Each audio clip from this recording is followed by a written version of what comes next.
اعوذ باللہ من الشیطان الرجیم، بسم اللہ الرحمن الرحیم۔ السلام علیکم ورحمۃ اللہ وبرکاتہ۔ دوستو، پیسہ اتنا کہ سنبھالنا مشکل ہو جائے، اتنی دولت کہ آپ سنبھال نہ سکیں، اگر یہ چاہتے ہیں تو تیسرے کلمے کا اس طرح سے ورد کر لیں۔ یہ بہت سارے پچھلے دنوں میں کمنٹس آ رہے تھے بہن بھائیوں کے، دوستوں کے، جنہوں نے مختلف رزق سے ریلیٹڈ آیات اور رزق کے بارے میں جتنے بھی ہم عمل وظائف بتاتے ہیں اس کے کثرت کرنے کے بعد ہو، یا اور بہت سارے دوستوں کے عمل وظائف کرنے کے بعد یہ میسیج کرتے کہ جی شاہ صاحب کو رزلٹس جو ہے وہ خاطر خواہ نہیں مل رہے یا چیزیں ہیں۔ تو ایک بات ہمیشہ یاد رکھیے گا کہ ہم پر دو طرح سے یہ مسائل آتے ہیں۔ ایک تو ہمارے اپنے کسی کرتوت کی، کسی حرکت کی سزا ہمیں ملتی ہے اور ہم اچھے خاصے چلتے ہوئے اپنے ٹریک سے جو ہے ہمیں اللہ تعالیٰ اس کی دوسری طرف ہم پہ آزمائشیں آ جاتی ہیں۔ اور دوسرا پھر یہ ہوتا ہے کہ ہم ایمانی طور کے اوپر جوں مضبوط ہوتے جاتے ہیں اور ہمارے اندر روحانیت جتنی بڑھتی چلی جاتی ہے تو اس قدر پھر آزمائشیں بھی اللہ پاک کی طرف سے آتی ہیں اس بندے کے ایمان کو تھوڑا سا پرکھنے کے لیے، اور اس کے مزید اس کے درجات کو بلند کرنے کے لیے، اس کے ایمانی طاقت کو بڑھانے کے لیے تو اللہ تعالیٰ آزمائش بھیجتے ہیں، اور اتنی ہی بھیجتے ہیں کہ رسول اللہ صلی اللہ علیہ وسلم نے فرمایا کہ ہر انسان پر آزمائش اس کے ایمان کے برابر آتی ہے، جتنا وہ تگڑا ہوتا ہے اتنی زیادہ تگڑی آزمائش اس پر آتی ہے۔ تو اس پہ ثابت قدم رہنا چاہیے، پریشان نہیں ہونا چاہیے۔ پریشان ہونے سے وہ کام بگڑتے ہیں، بلکہ جب آپ کے اندر روحانیت ہو اور سکون ہو زندگی میں، یعنی کہ آپ اللہ کے قرب کی تلاش میں ہوں، نماز پڑھتے ہیں، تہجد کرتے ہیں، استغفار کرتے ہیں، درود پڑھتے ہیں، تو آپ کے اندر تھوڑا سا ٹھہراؤ بھی آ جانا چاہیے طبیعت کے اندر۔ تو آپ کو یہ ہو کہ جب کوئی پریشانی یا اس کی کوئی مصیبت کی ایسی گھڑی آ جاتی ہے بندے کو، رزق کی تنگی آ جاتی ہے،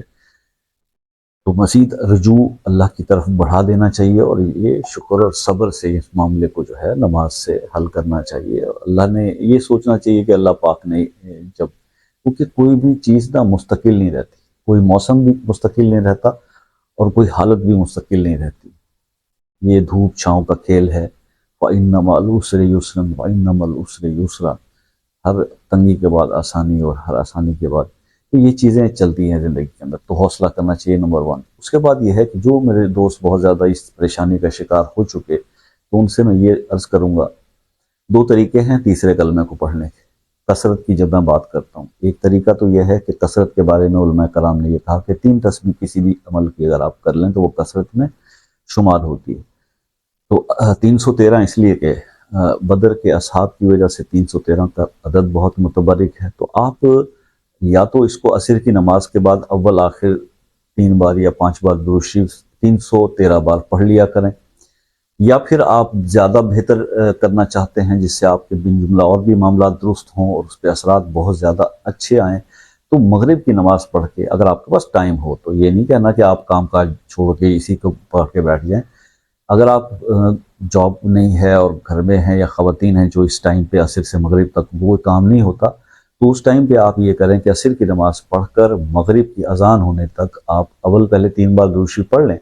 اور اس کے بعد پھر آپ یہ تیسرا کلمہ سبحان اللہ والحمد للہ ولا الہ الا اللہ واللہ اکبر ولا حول ولا قوۃ الا باللہ العلی العظیم، یہ آپ پڑھتے رہیں اس وقت تک جب تک کہ مغرب کی اذان آپ کے کان میں آ جائے۔ تو پھر آپ